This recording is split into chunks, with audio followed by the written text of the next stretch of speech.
ayo ngaten yo.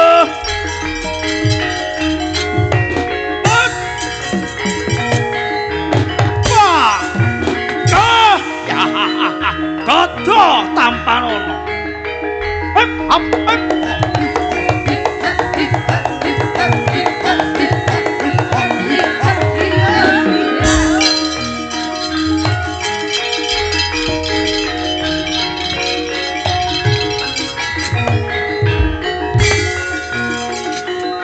Tanda oting kring.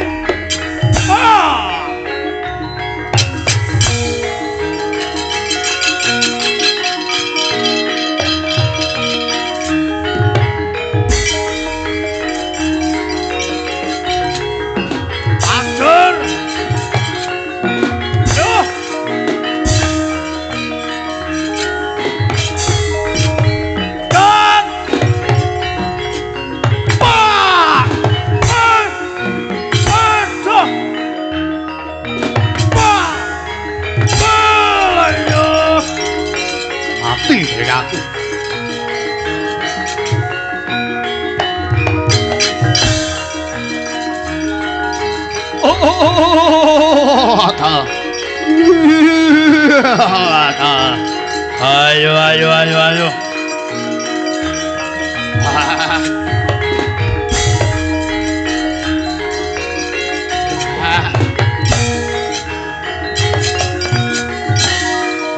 Kok kene kok.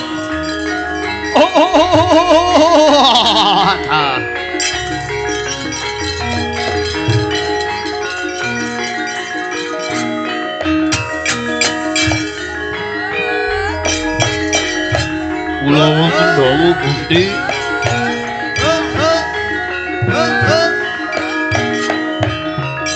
Kula pun sarawita nggih nyadong dawuh. Jan.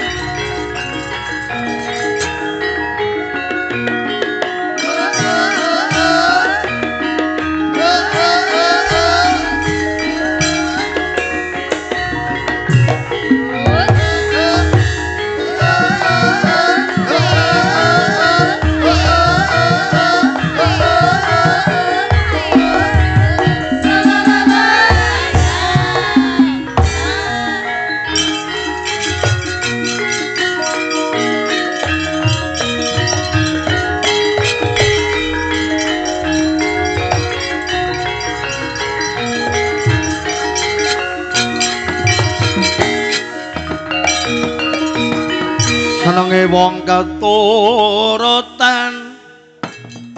butuh apa nyanding sandang pangan ora kurang awak waras sugih duwit ora kaya sing wis klambi siji kulo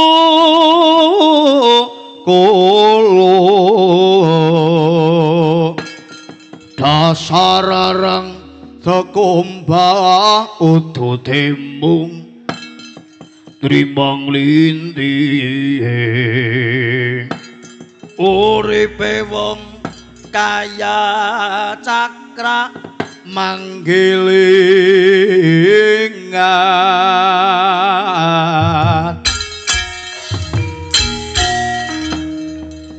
kula paring pangandika Gusti kula pun sarawita nggih nyaturaken sungkem kriyen nggih sungkem kula Gusti gojleng-gojleng prataka glable slanak lakune ling-lingan pangestune kratu Gustimu tambanono togeg lan kowe Sarawita nggih kula tampi kula pundi sehingga ndadosaken jimat kula tampi kula pundi sehingga ndadosaken jimat niku wonten dawuh napa jenengan nimbali kang abdi kula pun Sarawita kalian Kakang Togog ora tahu-tahu ya Kang jan semromong temen ya Kang semromong tur bombong to bisane kok sare ngene perang kuwi kewulane Prabu Nilasrani pada semangat. Dadi anggere nyambut gawene semangat kuwi ya pangarepe ya mesti seneng. Oh, kaya kuwe ya, Kang. Ya iya. Dogok Dewa Srani kakange Nilasrani kepengin dhaup lawan Darsana Lagu Ulawiyuh. Wong wis bojo kok arep direbut apa? Iya. Teneng sih. Wong ratu Gustine seneng kok. Kuwi ajane salah. Kuwi jenenge ngrusak pagrayu, ngrusui darbe king liyan, bedol kayane Jagadhange kuwi ora main. Kuwi nang kono arep dosa tur arep nampa piwalasing Gusti. Awit nang alam dunya kuwi hukum ana papat. Nyuwun pangapunten. Hukum ana papat. Nggih. Sepindah hukum kodrat. Oh, hukum kodrat? Iya. Kaping kali hukum adat. Ping 3 niku hukum negara, sing pungkasan niku hukum karma. Lah nek hukum kodrat kuwi mau apa? Panas sing srengenge, terus udan. Hukum sing kenang diwiradat angger kepanasan ya kenang payungan. Kudanen ya kenang mandolan niku hukum sing kena diwiradat.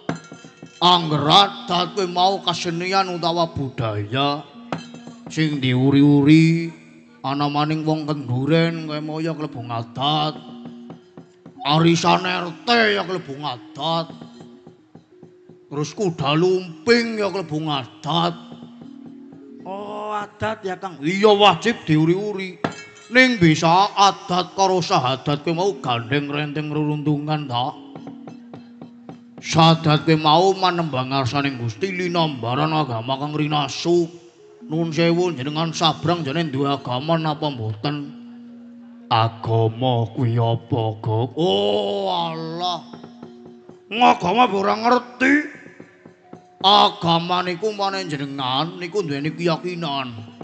Keyakinan sing maringi rejeki jenengan sinten, sing maringi sehat jenengan sinten, sing maringi jenengan berkah sinten niku agama contone agama Islam. Bersyukur kali nikmating Gusti la ing sakartum lah jidanakum wala ing kafartum minang adabila sadid. Sapa wonge sing gelem bersyukur karo nikmating sing gawe urip nang kono arep pikantuk kanugrahan ning sing kufur utawa ora mensyukuri karo nikmating sing gawe urip nang kono arep nambah bendu anu temenan. Kaya ngono nggih. Kaping 3 niku hukum negara. Hukum negara siapa, Kang?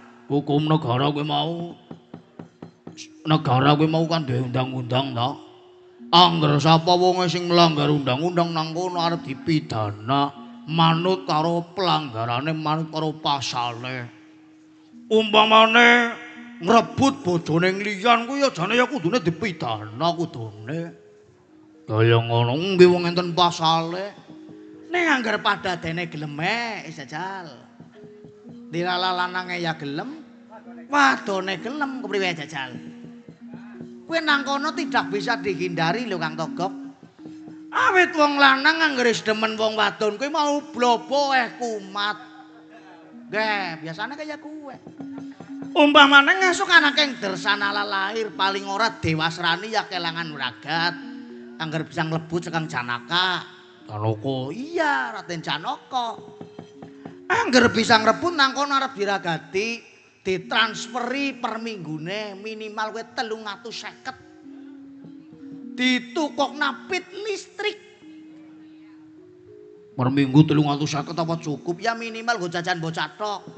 Biyunge paling ora per minggu utawa seminggu pisan ya 1.500. Ditukokna mobil. Honda Brio, apa Honda Jazz. Terus digawa mengaring plesiran barang.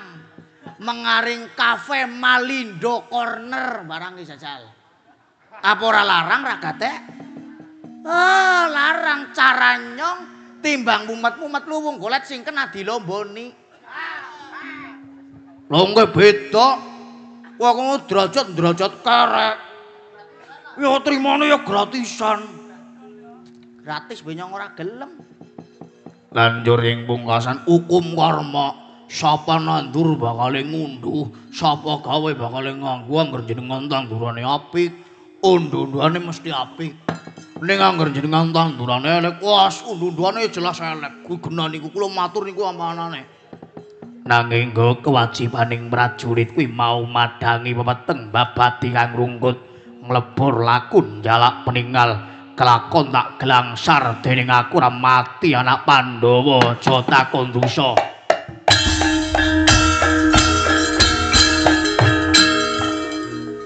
Walah. Kandhane ngeyel. Pimen to? Jara bae lah. Ngomongi manut ya syukur, mamane ngeyel yang anak. Nong sih. Wis jara bae tonton bae. Delengno. Sawangen aku arep salto. Ya ngono dan yo ora kesel. Ngger kesel turi biasane mandeg dhewek. Ning biasane ngarep mandeg banteri ya ta. Ya iya. Paling nikmat kuwi angger arep mandeg banteri. Nikmat kuwi. Ah!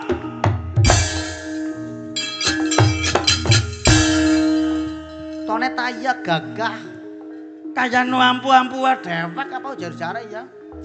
Ya kowe mau tata harta wanita wis merusak segalanya to. Wong angger kuat cobaning Gusti siji tahta loro harta telu wanita. Kowe niscaya uripe arep ketrima. Tahta sapa wong ora pengen kelungguhan. Wong ndek kelungguhan kuwi diajeni karo liyane. Wis dadi patih kepengin dadi pengarep. Wis ana bae kaya kowe to. Umum kowe. Ya berarti kan kepengin berkembang. Apik kowe. Lho iya. Ping pindho harta, ning golek harta ya bisa harta sing halal. Harta haram nang kono arep miwalati, ora kepenak dilalah dipangan ya ora kepenak. Dilalah angger disimpen jantung bae dilalah ta. Sing dari dhewek wanita. Wong angger iki gandrung ora peduli mledo sing gunung. Dasar. Pikirna temen lah. Gandrung yang ngono ora yang ngono wis. Tonton bae, Kang. Ya wis, manut tonton bae. Tonton bae. Tonton karo nyawang sinden randa.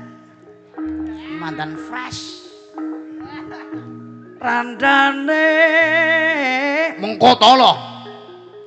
Golek randa nunut yang kola. Ya wong salah kepengin nglewehi randa. Ayo maju. Anak-anak Pandhawa kene.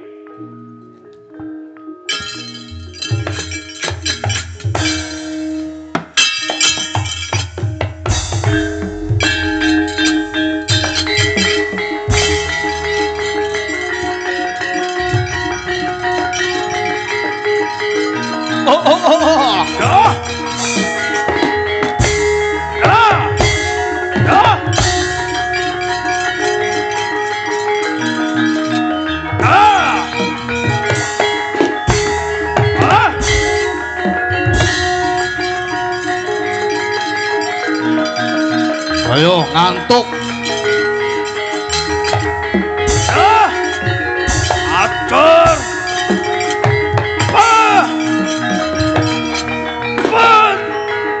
Salah yo.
bablas hajar put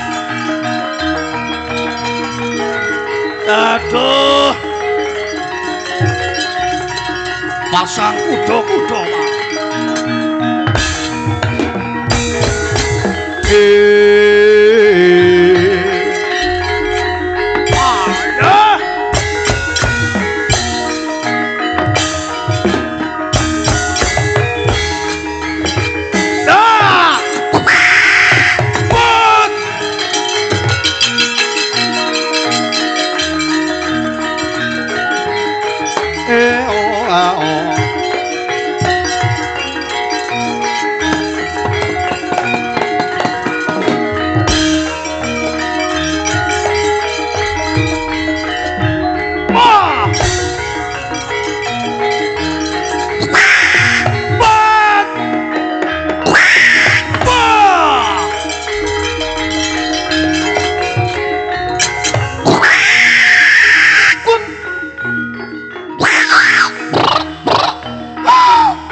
Anoman mapan murno tuai mung ari gedhe oleno sapa leno marganing cilaka bagus kelakon rica-rica dening aku kemaret kanggo dorongan rica-rica ketek ngombene kawa-kawa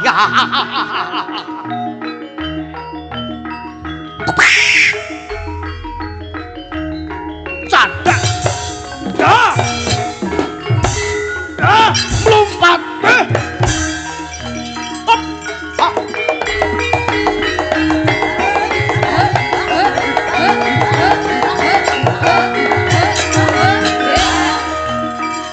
Cakilan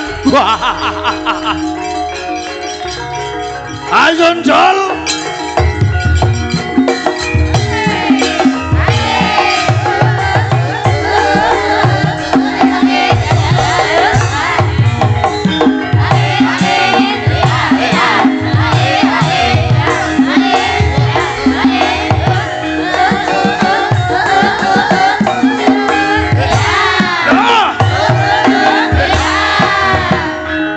men kaya ebek caruban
keparat bedol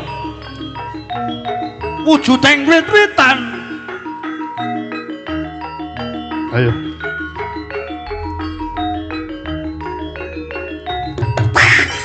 what dah wah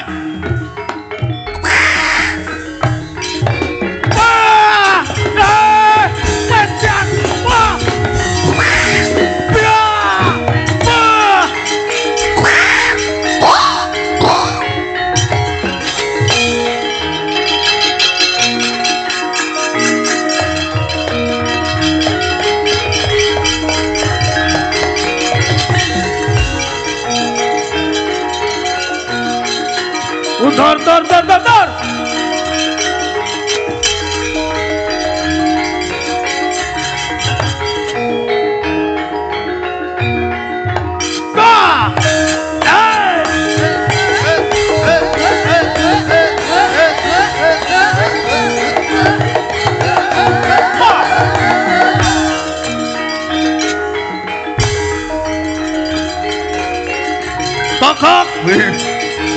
Brita. Kula maring mangandika Gusti.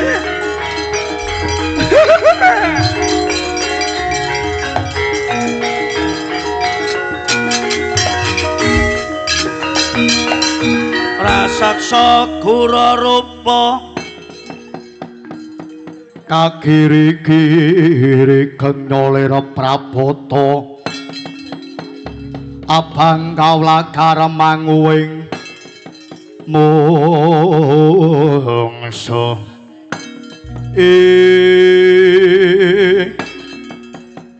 bubar tangkar kaya lembing ketamparing tembalik pindane bendong merang ketrajang banjir bandang kok kawula saka negara Nusa Kambara mungsuh Anoman lan sakwadya balane negara Ngamarta kula pun matur jane Gusti ampun dipun lajengaken ini ora kok arep abot yo enteng-enteng yo abot yen to saguh yo durung karuan selak mengko-mengkone ora prayoga wis mong kari kedhing olehna sapa olehna marganing cilaka ana tetembungan daging tak go balong balong tak go daging sirah tak go sikil sikil tak go sirah kok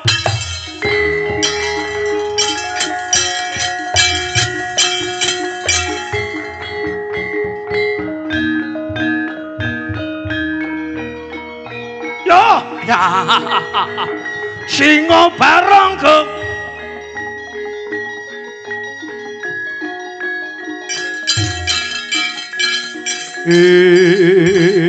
ayo kau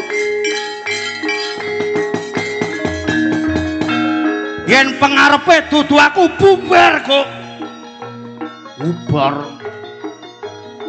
mergane saking ngambuin jenengan sih yo sawangen kok sawangen kok ya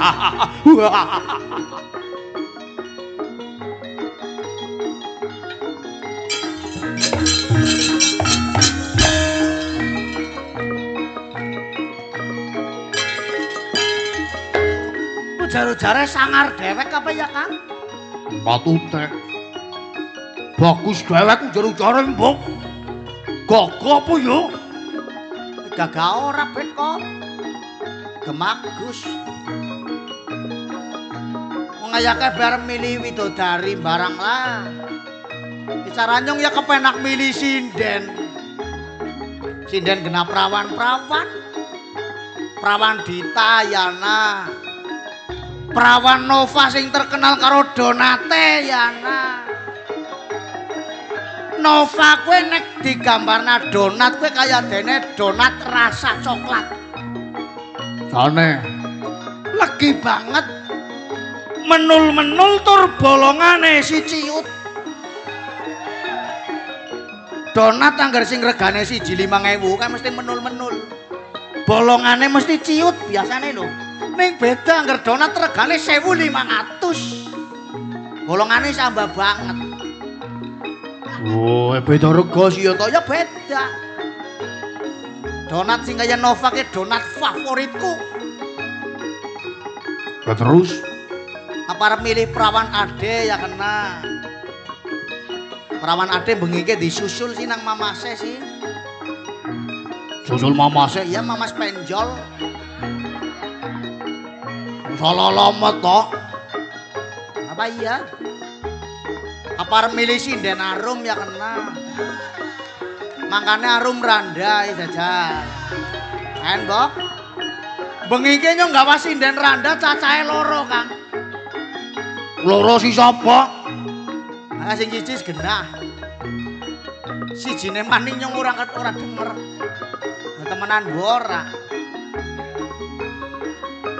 apa milih Eni sing kaya Cina ya kena Eni ke cara filmnya kayak artis Jepang sipit-sipitnya kayak Cina artis Korea barang tak iya jan anggar genes karo buane nyong ora wani ngomong lah anu kalem iya pacare sing ngendang ya sawangen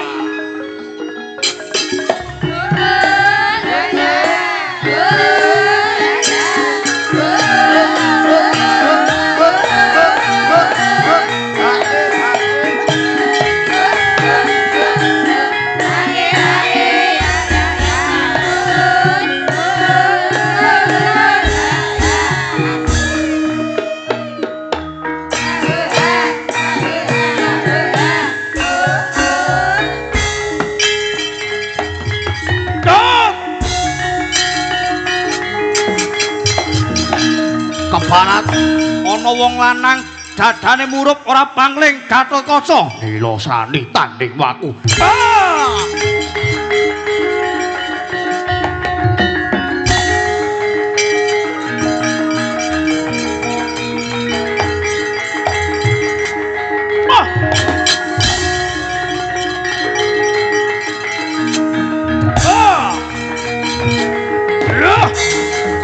Ajur bablas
Rama sajake mono kowe akeh nandhang Sunggawa.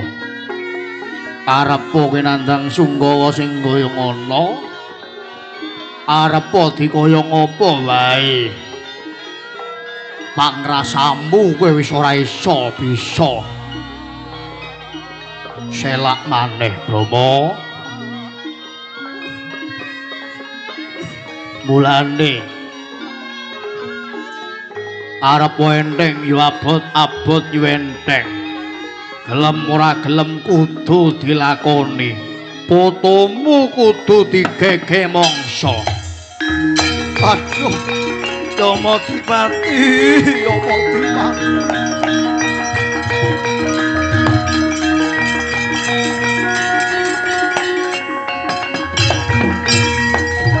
Walaswane Ludira kang wang-wang kekono bangsu mirat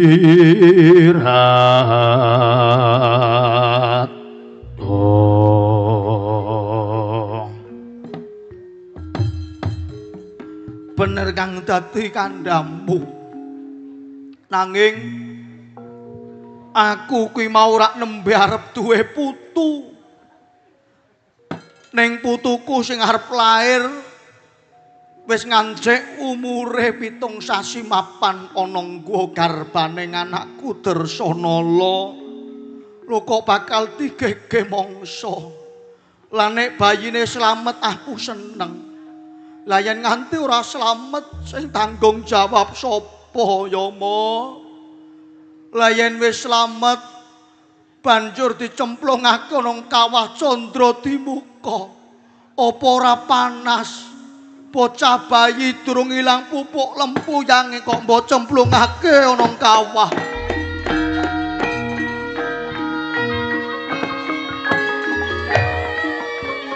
Mbok ya kowe sing ngerteni lawan pangrasaku. Kowe kudune kuwi mau pirsa sepira penlangsane Bathara Brahma. Yen aku abot putu nggonku dadi dewa bakal dilengser kelungguhane. Denjeng nganti aku ora ngeboti gege mangsa lan merjaya pati kelawan putuku dhewe. Ya kosok baline arep kepiye. Wis aku tak lumarep nang kaputren kayangan. Tak nemoni kelawan anakku Tersanala. Tersanala, Tersanala.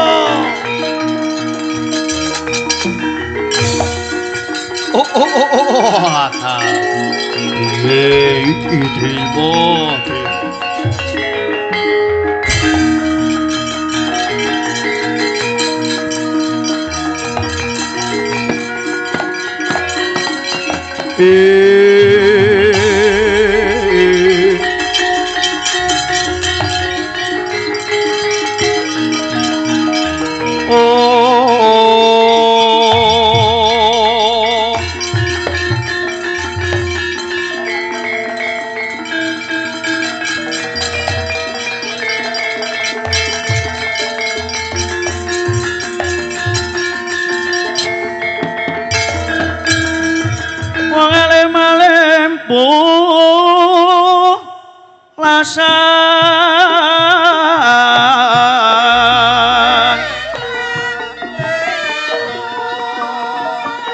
Sapa putih jara kuning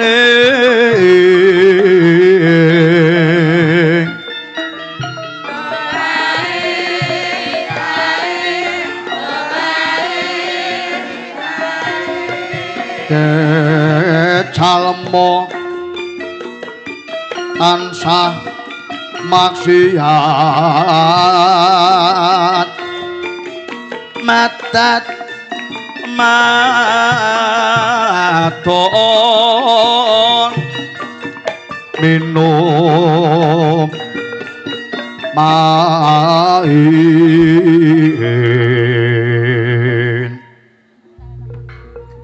paumpaan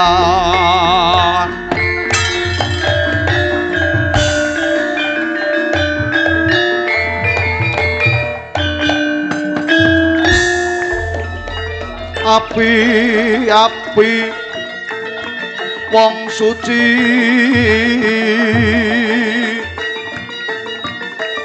tundane mung apus-apus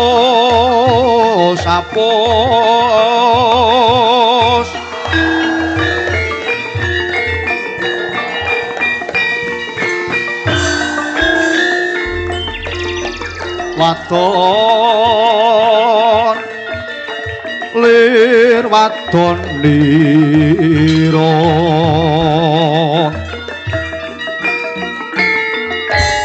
prabawing saludha rukmi kabeh mangro tinggal liro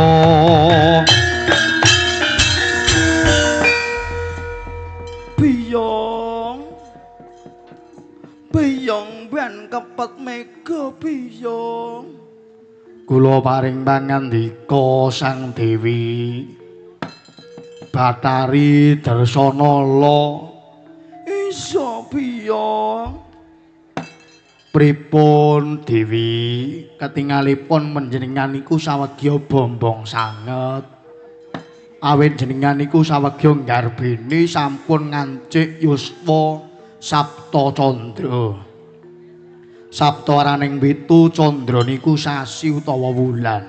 Sampun 7 sasi. Bener kang dadi kandhamu. Nggih. Awit candrane wong meteng niku angka setunggal niku Eka Padmasari. Denarane Eka Padmasari kuwi werdine apa? Eka araning siji, Padma kuwi mau wadah sari rasa.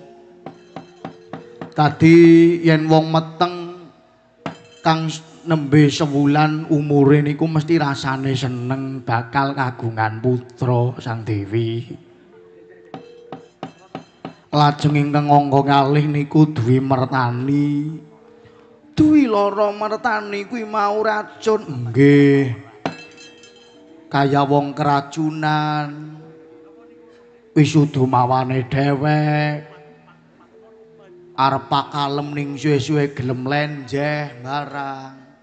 Niku wong meteng suwe-suwe mesti nglenjehi napa malih umure nembe 2 sasi. Kaya ngono. Nggih. Kaping 3 denarani Tri Kawula Busana. Tri niku 3 kawula niku umat busana niku penganggo. Dadi nangger wis 3 wulan kowe nganggo apa-apa besus, nganggo apa-apa rapih, ambendina minyak wangian. Ambendina dandan. Mergane udu sekang mawane dhewek ya kuwi mau mawane punang jebeng bayi sing manggon nang aring gua garba kados niku Sang Dewi. Lan jor bacute kaping angka sekawan dipun wastani catur wanana rukem. Catur niku 4, wanara kethek, rukem niku wowoan. Dadi wong meteng anggur 4 wulan biasane kowe nyidam. Oh, biasane nyidam. Nggih. Nek nganti nyidam ora keturutan amit-amit biasane bayine tukang ngiler. Oh, bayine dadi tukang ngiler. Nggih. Kaping angka 6 niku Satguna Paweka. Sat niku 6, guna niku katresnan, Paweka niku Rekadaya wis jangkep. Punang jebing bayi wis keton ana kupinge, ana tangane, ana sikile. Wis kena diuku SG lanang apa wadon. Kok kowe apal banget Limbo, kok apal banget. Nggih. Wong kula niki pun tau meteng. Oh, kowe wis tau meteng. Ya wis duwe anak. Nggih. Riyen kula duwe anak siji ditinggal bojone kula. Kula seniki dadi randa. Randa anak siji iki kula apal wong kula pun tau meteng. Jane kula nggih kepengin dimetengi malih jane. Oh, tegese kepengin bojo meneh. Nggih. Nenek bojo meneh kula pun boten saged bebas. Nggih, trima-trima kados niki sing penting anak kula uripe niku seneng kecukupan. Sing remen kali kula niku nggih jane kathah. Oh, sing demen karo kowe ya kathah. Apa klebu penayagan ya demen karo kowe? Mboten. Kula niku mboten simpun sumpani nek nggih bojo penayagan amit-amit naudzubillah min dzalik. Lho kok amit-amit padha wae ngece. Mboten wong kula niku pun nampal wateke penayagan. Duwe siji kepengin loro. Wis weruh singgihe gari weruh sing kae kepengin karo kae. Wis duwe singgihe weruh sing luwih main gari kepengin karo sing luwih main. Mulane duit penayagan anggar penayagan bujang pira-pira mesti duit entong. Mergane ora kumpul. Apa maning sing gambang. Buru-buru sinden baya bendina. Video call. Awes sangu nggo setah ditur. Nukokna sepatu, nukokna boneka. Wingi tes nukokna kuota be regane kurang 20.000. Cara kula ngeruli penayagan niku isin paling boten nulih niku nggih dalang. Gagah duite sepira-pira mesti kumpul. Sing demen mesti akeh. Angger duwe bojo dalang kowe tipe-tipe laki-laki yang setia. Apa kaya ngono? Nggih. Dadi angger dalang kowe angger wis siji ya wis, mergane nggo conto tumrap penayagane. Kaya kowe. Oh, kaya ngono. Nggih, mulane kula jane manggua duwe bojo dalang. Dalang ning dalang sing bujang manggua. Kula jane kepengin.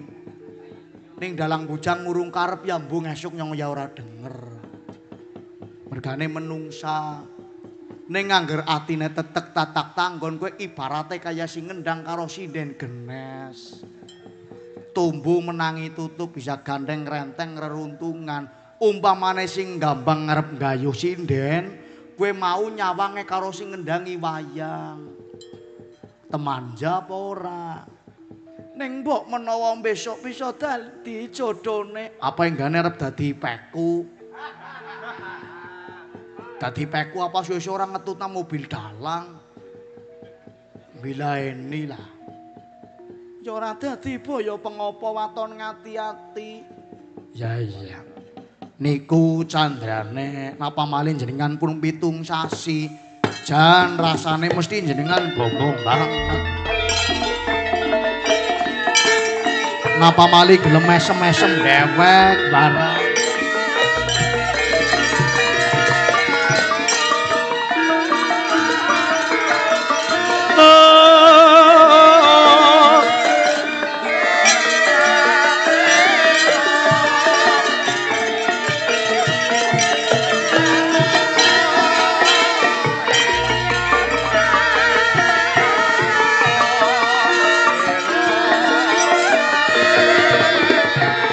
Candrane wong garbine utawi cara tembung kasare wong meteng niku ngancik pitung sasi utawa pitung wulan denarani Sabta Kukila Wreksa.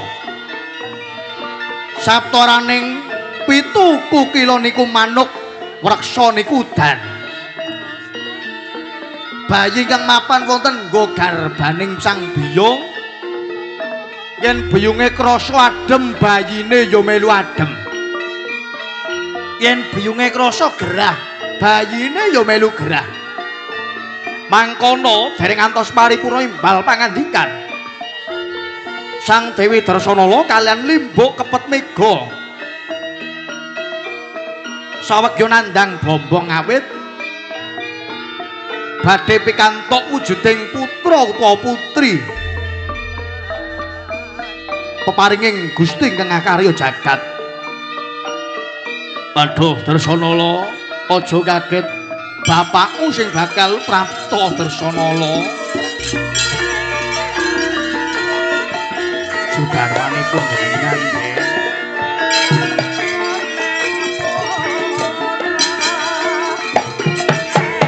Aduh.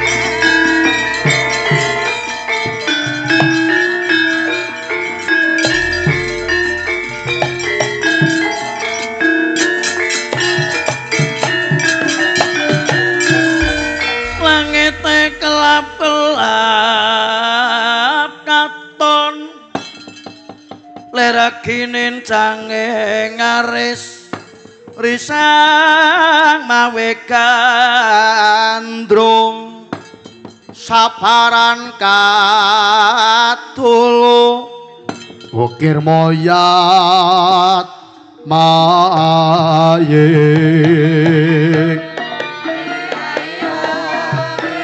saking das balimur warisu mitra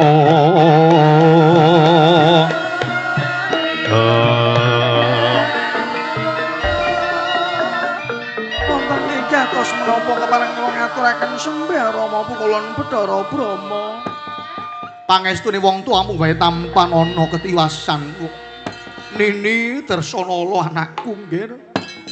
Wong ayu wong denok wong depleng ayumu ketiba sedeng. Ketiwasan ingkang nyatos pundi? Nembe pun Rama nampa dawuhing pukulan Bathara Guru. lumarep konung kaputren Kahyangan Suralaya kene bakal diutus supaya nggege mangsa anakmu kang nembeng umur 7 wulan mapan nunong gua garbamu ger. Aduh tobat.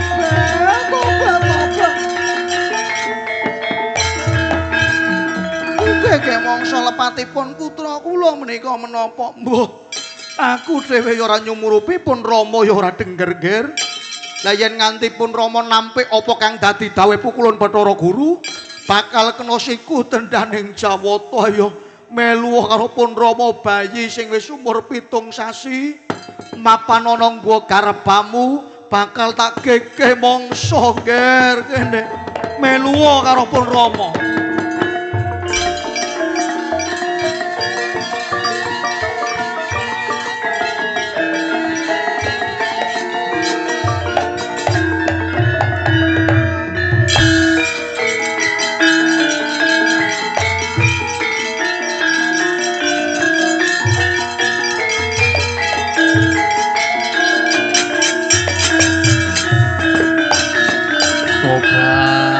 Toblas dening kedadeane kaya iki ana bayi nembeng umur 7 sasi nang wetengan arep digege mangsa arep dipaksa arep dilairna walah pukulun dewa pada kepriwe jane toblas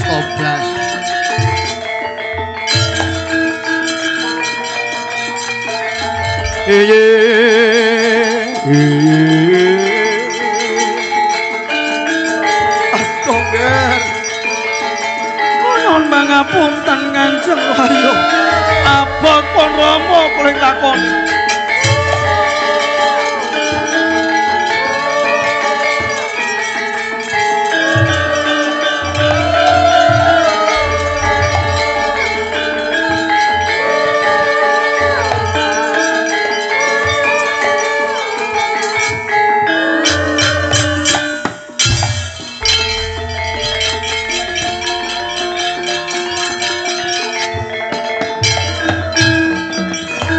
Yang Pantara Ratri amung cipta pukulun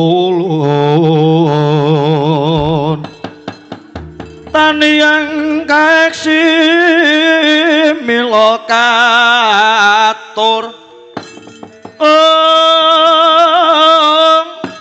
risang cundha maneh nuwana padampa Prabu kagungan nanta sing Durama Dewa ning sun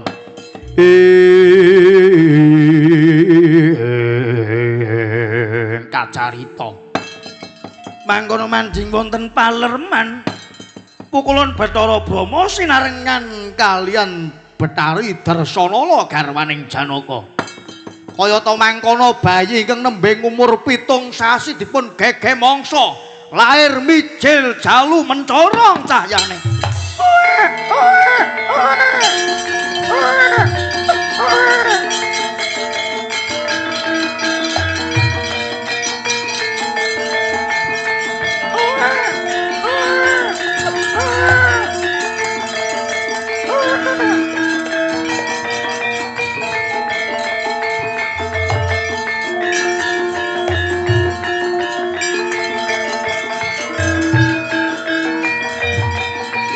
Aduh putuku nger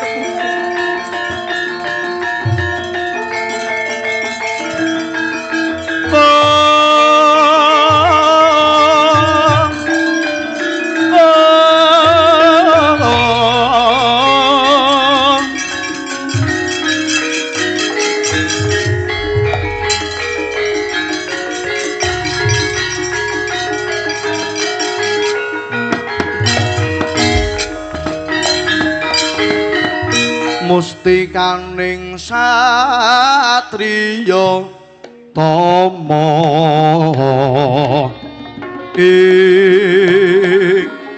leganing tias siniram toyo ambara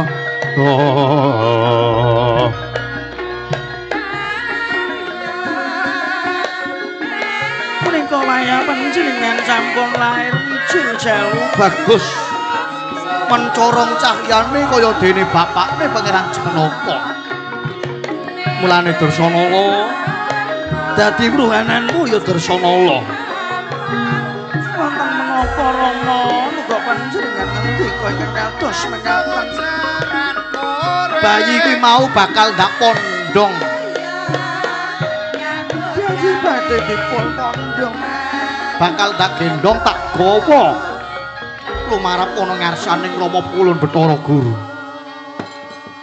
arep abot yo enteng-enteng yo abot bayi kuwi mau lair mijil jalu utawa lanang kang mongko mencorong cahyane kaya dene Raden Janaka ning abot konku nglakoni wis kene bayi ndak gendong mengko yen wis rampung perkarane bayi bakal bali ana pangarepanku Ger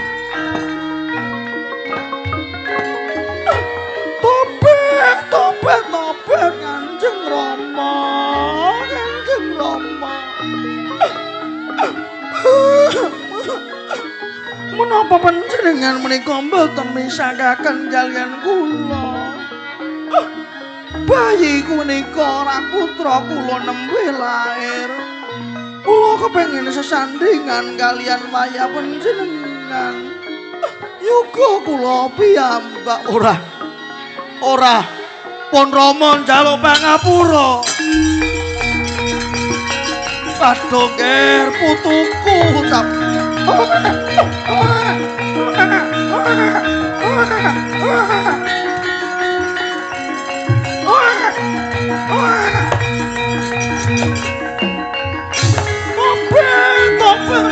tobat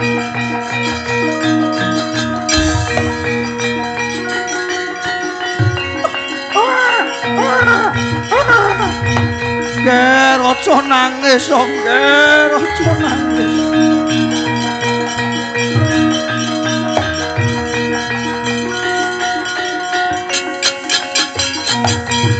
Wedha tingko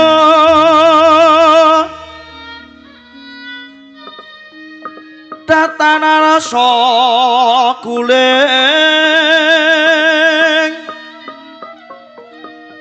padang bulan kekencar ing latar tengok-tengok lungguh dewi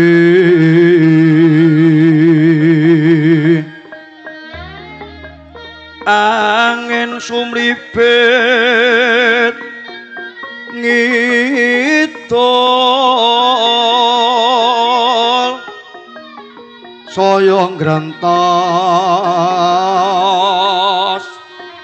rasaning ati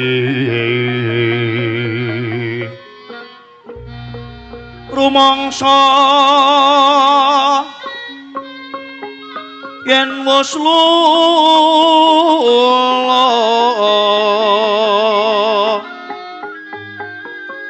baborakan ingsun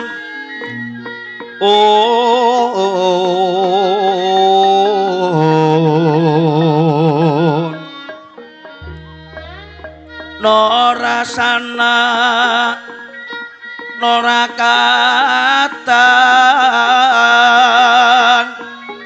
ing pondokan sayekti nandhang priyatin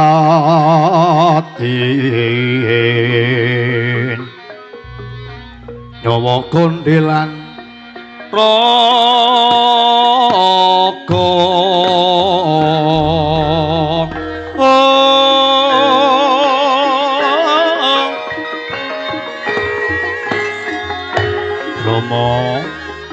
Dipati putuku wis lair bocahe Bagus Bromo.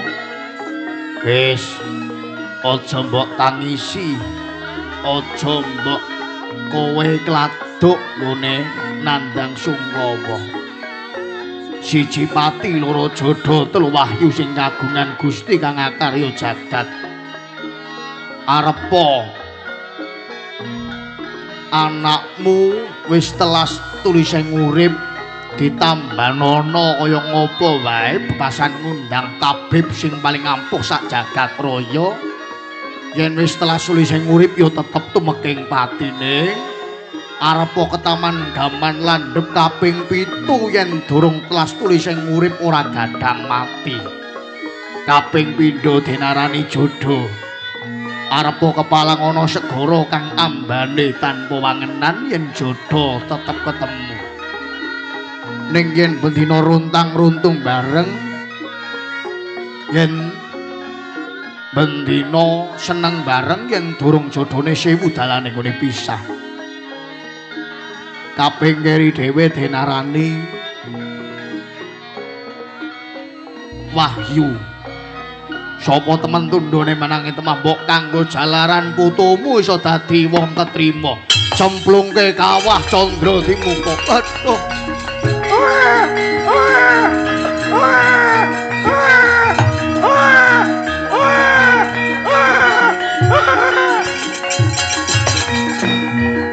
Oh, Bromo, Bromo.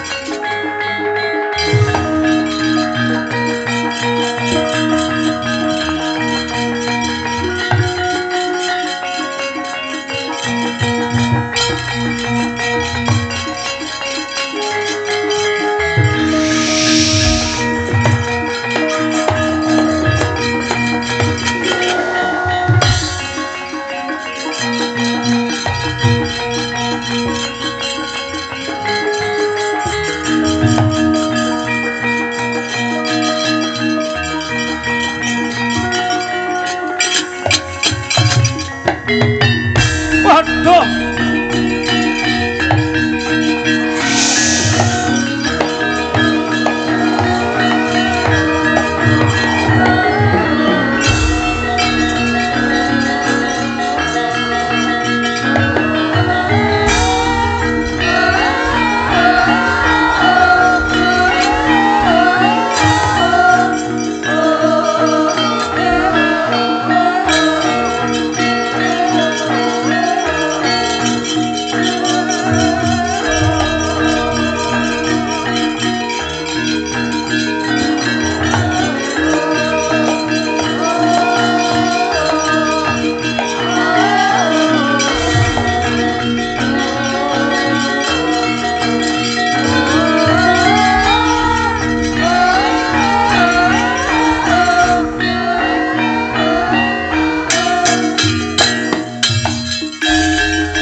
Acarata parata mewah wakasane Katana. Katana wisanggeni moya. Kacarita kuwulundhong kurang jebing bayi wonten ing kawah Candra Dimuka. Umep bleb gedapa kayata mangkono ngulat-ulat kang dadi genine Rebawa panas benter sampun boten kenging dipun pambungi malih. Nanging saka dayaning Sang Pukulun Sang Hyang Wenang, bayi ingkang mlebu utawi nyemplung wonten ing kawah boten krasa panas nanging krasane adem. Mangkono praptane Sang Hyang Wenang.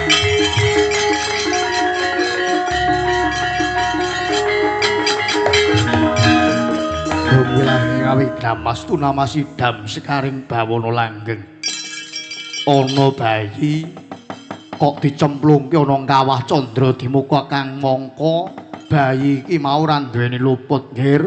Ndak sabda jeneng kita bisa tata jalma nggih.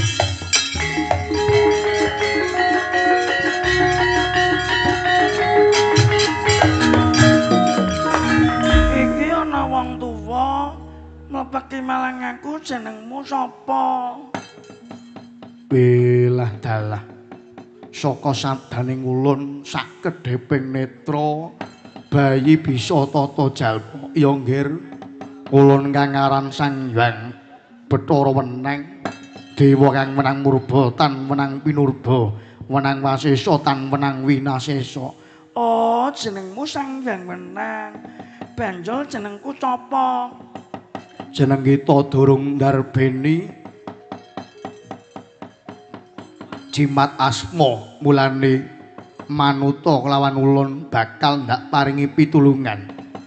Aku mlebu ngono ngendi Ki Kaki Weneng?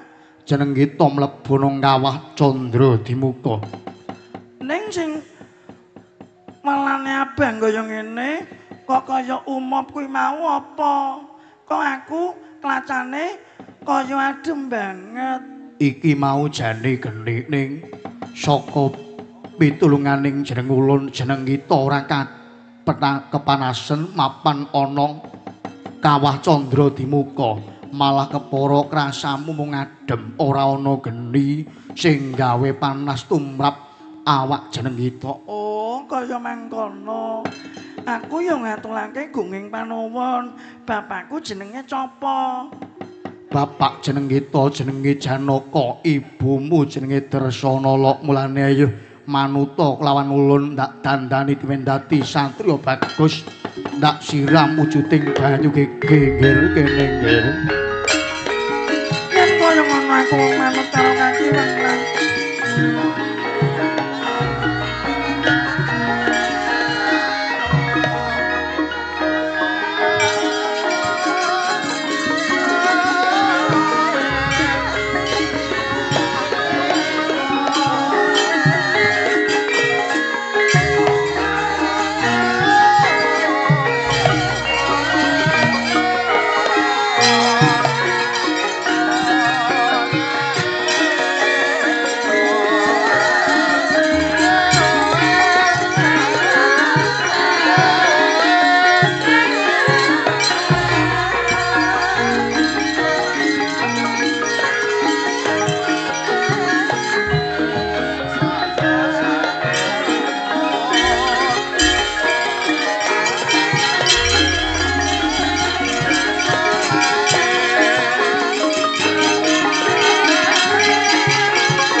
Aja turu sore kaki Ana dewa nganglang jagat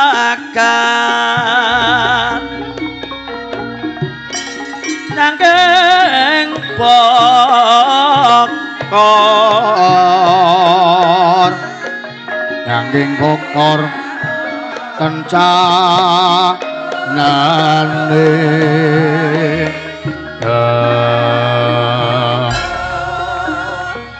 saka pitulungane Kaki Weneng aku bisa dadi satra bagus sing kaya ngene. Lanjur jenengku sapa?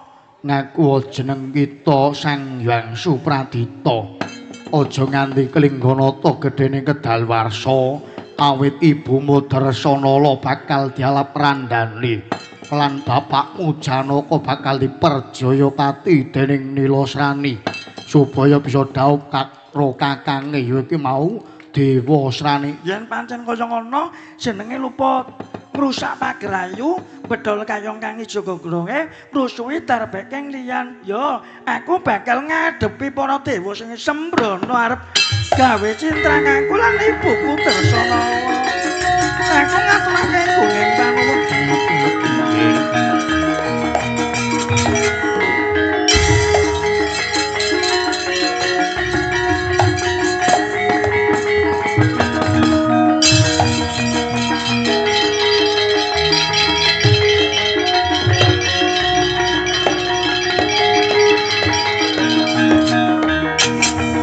Mangkono Sang Hyang Supradita bayi ingkang dipun gege mangsa sampun pinaringan wujuding pusaka gelung kariti sumping marcunti kelawan suket sulan jana manik saged mabur tanpa lar mlethik tanpa cutang sekti mahambana wudu bobot piltanding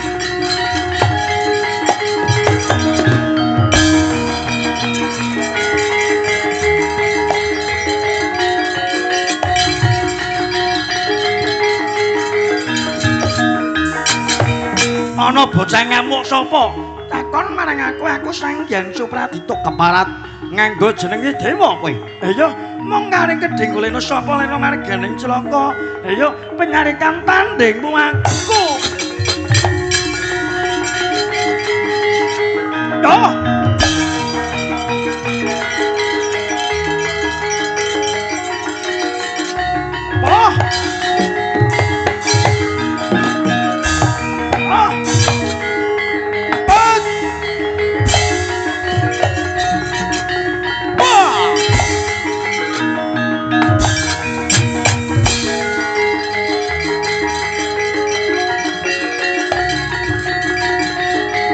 Kakang Dareko kakang Ade Guru katos pundi Ade Guru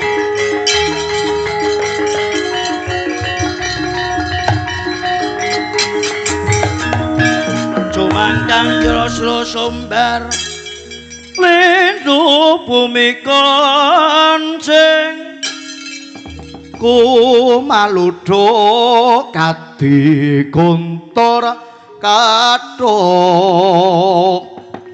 umape kang jalaniti mbak lumimbak banyune kumambang ing kados pundi Ade Guru kalenco wah wonten lare kok ngamuk kakang wonten lare kok ngamuk inggih kang mongko ngangken Sang Hyang Supradita menika rak ngambil asmaning dewa mangke riyen wonten pinten dinten kapengker panjenengan menika nggege mangsa wujuding bayi lan dipun cemplungaken kawah Candra Dimuka mbok menawi saged slamet ning boten pejah mbok menawi lare niki ingkang dipun cemplungaken kawah rumiyin nyebut boten trima ngupati kalian panjenengan keparat ing kaya ngono tanding ulun Ambanana Cishalundara ora mendho malah saya ndatra kewirangan atiku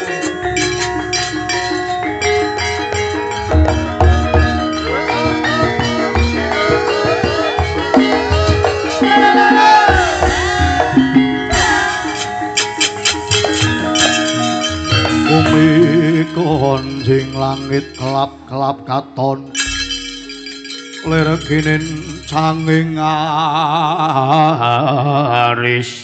ayo kowe mesti bingung ngarani aku sapa keparat ana bocah bagus wani ngamuk ana kayangan jeneng kita sapa aku jenenge Sang Hyang Supradita kowe Bathara Guru mesti ora ngerti karo aku awit wis kebeda ngangkara murka butine Candala keparat yen kaya mangkono arep ngino lawan kelungguhaning dewa ketitik jeneng kita nganggo jenengan dewa mati dening ulun ayo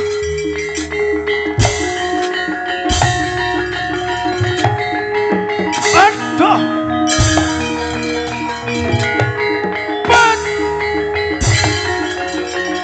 ayo mati dening aku weh Aduh kakang kaneka kakang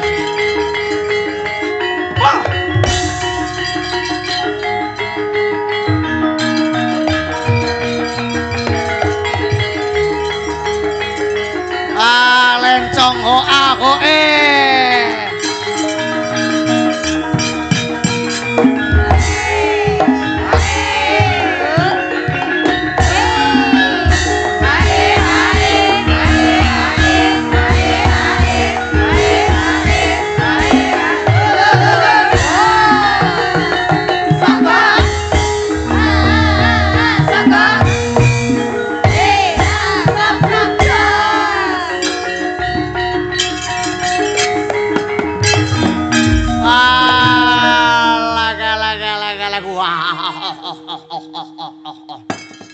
Kalencong Pak Papong kali cote sapa sing gawe warudoyong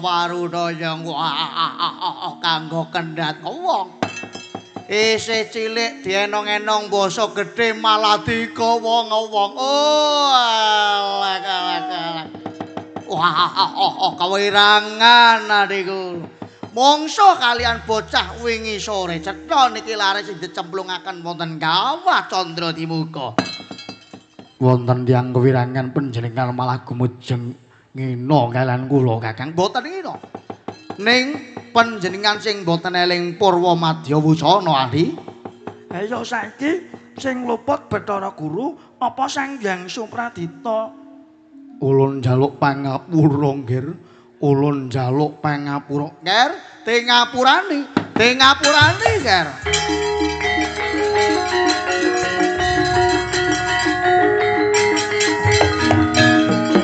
Ulun ngerti jeneng kita kuwi mau ya Ganing Drasanala.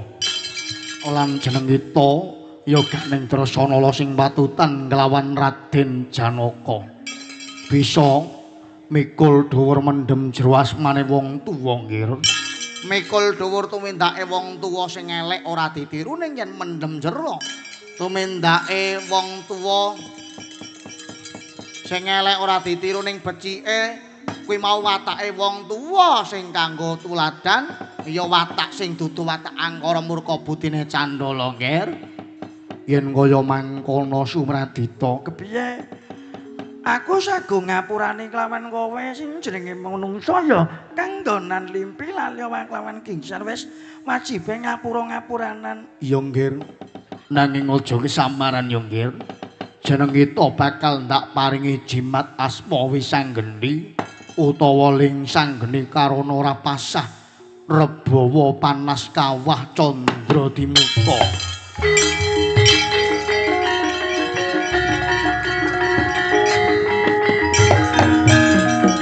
Lan jeneng kita pantes dadi dewa panutup kanggo srana ngapurani kelawan dosane jeneng ulun. Jeneng kita sakwise dadi dewa penutup ing dina samangka bakal tak dhawuhake kelawan Prabasini. Betari Prabasini kuwi mau tedhak turune Sang Hyang Bathara Indra. Aku ngaturake gunging panuwun aku ndawuh pamit. Sing ati-ati Wisanggeni. Monggo Kakang, monggo adikku.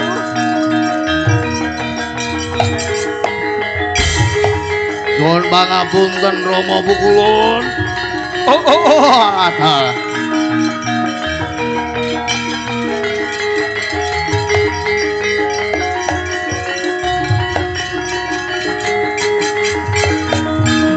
Miat langening kalangjang aglara pandamuncar tinon lir kakondang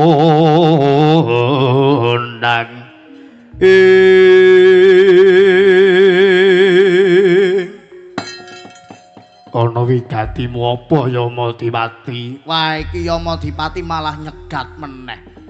Ana wigati apa?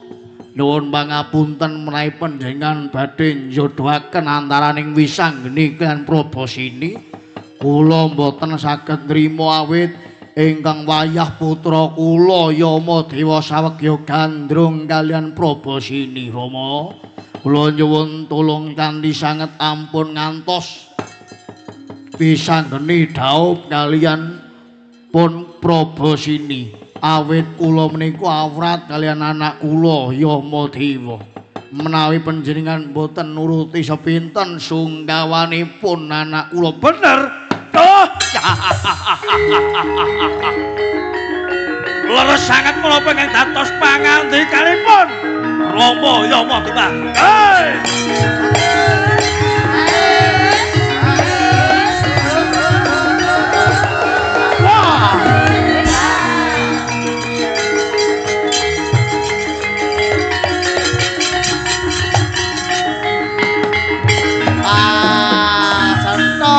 Beda meneh.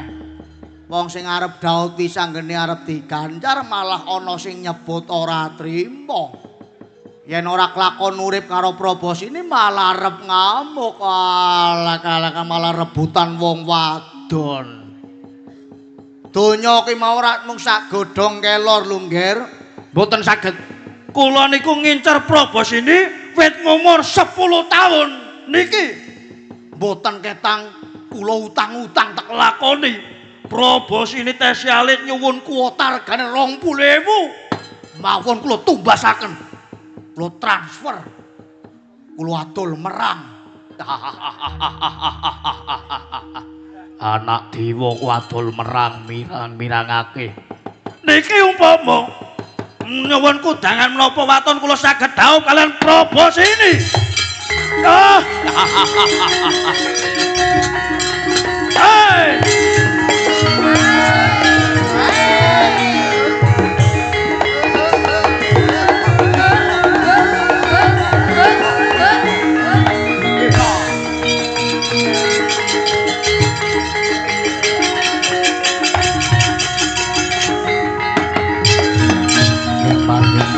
Pancen jeneng kula uga agek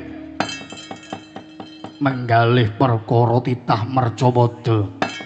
Menggalih napa melih ati guru? Wonten titah ingkang boten saged basa tiga cacahipun. Werkudara wisanggeni Antasena Kakang badhe kula hukum pidana Perjayapati. Badhe dipun pidana Perjayapati Inggih awit nuwaken gara-gara wonten kayangan Suralaya. Yamadewa, ulun saguh nuruti apa kang dadi kekarepanmu waton menungsa telu sing ora isa basa. Werkudara wisanggeni Antasena Patenana tak kanthi wujuding cis Galundara tampana. Ngeswaken dawuh. Pun ditumbake.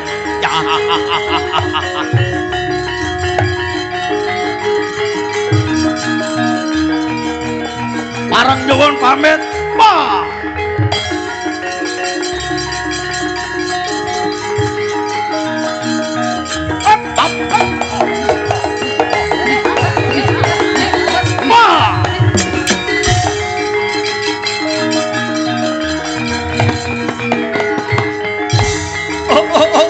Salah.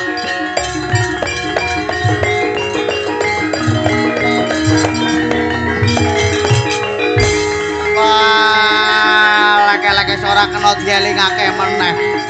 Wis mung karek ditontoni. Kok kene kok.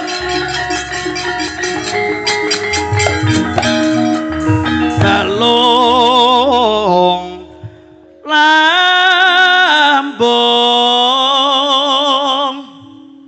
Genah Ki Gandrung maning genah ya. Sawengitan bisa nendra mancara katon kadisorya arep dhaup lawan Probosini kok. Kowe ngerti Probosini to? Ya denger anake Betara Indra. Jasa melangson kamuli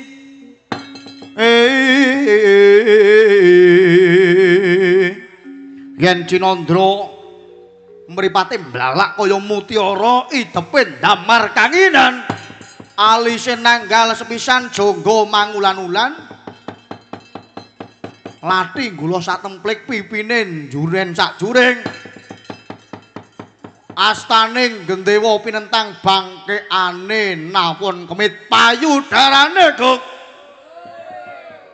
Astagfirullahaladzim. Payudara siapa tak? Kowe iki ora denger. Ngapa kon tak cetaken nae nggane? Arep mirang-mirang nanyong, arep mirang-mirang na pemuda Meles, ya Pak. Sebagai pemuda Karang Taruna Desa Meles terbaik, isin nangger kon ngomong saru. Kowe tresna, aku tresna. Jumbuhna katresnan nipun welut wana wong ayu sun lela lela ya yen nganti aku iso dhao bungah marwata suta penggaliku Gong ning kabeh ana syarate Gong syarate napa mateni menungso telu sing ora iso basa Werkudara Antasena Wisanggenika landhap brul Wisanggenika redep patene apa jajare gampang apa ngomong ta yen ning nglakoni angel lho apa maning nglakoni sing satset iki urung mesti uteke nyandak urung mesti ki nglakoni lakon sing kaya satset uteke nyandak ki angel lho umpamane mandan larang sithik ki aja diprotes mergane mikir temenan ki ya kaya ngono sarwete iya angger udu tokok sing iku ya bundet ngomong bae ora rampung-rampung giliran suluk sing blero dheweke sing domahe gamelane anak kuwi lho wong nembang kadang-kadang ora ngerti ujar-ujare nembange bener ning jebule salah sing diluputna gamelane padahal gamelan main-main larase laras dhuwur ning wong ora iso nyuara cilik angger bisa nyuara cilik ya ngotak sengi klinik apa iya to ya iya maksudnya sengi nembang jadi kan demen kali Prabas ini napa yo napa wani kali anak-anak pendawa mungsu maning Wisanggeni apa ndane rabot arep ampuh sepira wong ampun duweni apes wong pinter duweni lali mati dening aku wis gawa cis Jalundara kagungane pukulan Bathara Guru ya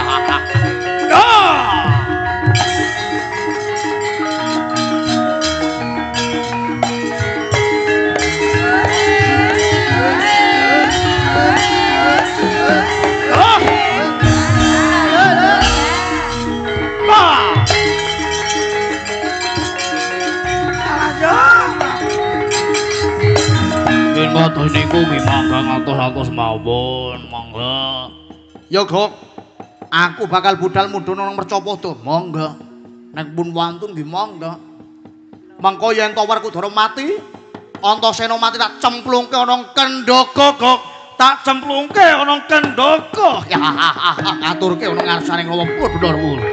Yen perlu cemplungake Kawah Candra dimuka, Gok.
aku.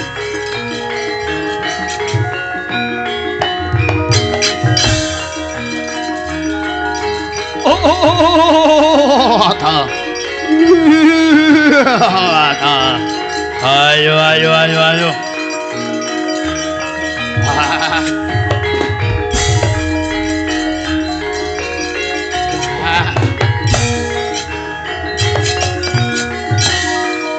Kok kene kok. Ada.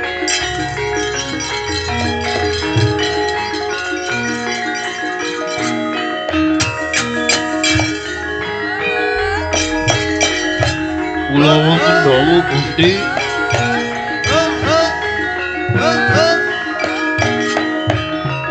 Kula pun saraweteng nggih nyadong dawuh. Jang.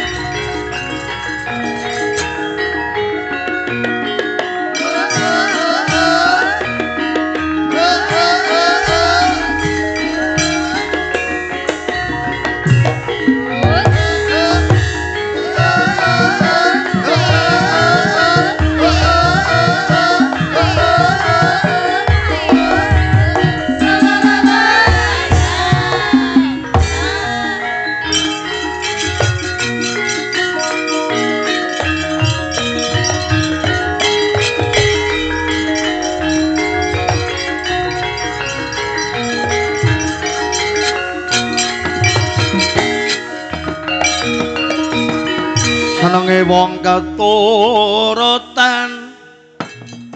butuh apa nyanding sandang pangan ora kurang awak waras sugih duwit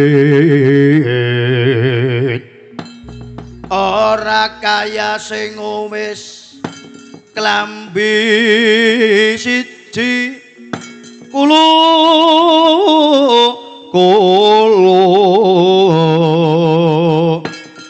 dasar areng sekombah udu tembung trimang lintih uripe wong kaya cakra manggilingan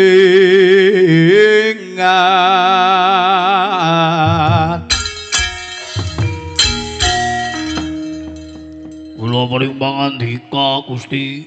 Kula pun saraweteng nggih nyaturaken sungkem kriyen lah. Nggih sungkem kula Gusti. Gojling prataka glaplis lanak lakune ling-lingan. Pangestune kratu Gustimu tambanono togeg lan kowe Sarawita nggih. Kula tampi kula pundi sehingga ndadosaken jimat. Kula tampi kula pundi sehingga ndadosaken jimat niku. Wonten dawuh napa jenengan nimbali kang abdi kula pun Sarawita kalian Kakang Togok. Ora tahu-tahu ya Kang jan semromong temen ya Kang. Semromong tur bombong ta. Bisane Kok sare nggone perang kowe kewulane Prabu Nilasrani pada semangat. Dadi anggere nyambut gawene semangat ku ya pengarepe ya mesti seneng. oh kaya kuwe ya Kang. Ya iya. Dogog Dewa Srani kakange Nilasrani kepengin dhaup lawan Darsana Olabyuh. Wong wis bojo kok arep direbut apa? Iya. Teneng sih. Lho wong ratu Gustine seneng kok. Kuwi ya jane salah. Kowe jenenge ngrusak pagrayu, ngrusui darbeking liyan, bedol kaya nijo godhonge kowe ora main. Kowe nang kono arep dosa tur arep nampa piwalasing Gusti. Awit nang alam dunya kowe hukum ana papat. Nyuwun pangapunten. Hukum ana papat nggih. Sepindah hukum kodrat. Oh, hukum kodrat. Ya. Kaping kali hukum adat. Ping 3 niku hukum negara, sing pungkasan niku hukum karma. Lah nek hukum kodrat kuwi mau apa? Panas sing srengenge, terus udan. Hukum sing kenang diwiradat angger kepanasan ya kenang bayungan. Kudanen ya kenang mandolan niku hukum sing kena diwiradat. Angger adat kuwi mau kesenian utawa budaya sing diuri-uri ana maning wong kenduren kaya mau ya klebu ngadat. Arisan RT ya klebu ngadat. Terus kuda lumping ya klebu ngadat. Oh, adat ya Kang. Iya wajib diuri-uri. Ning bisa adat karo sahadat kuwi mau gandeng renteng reruntungan ta.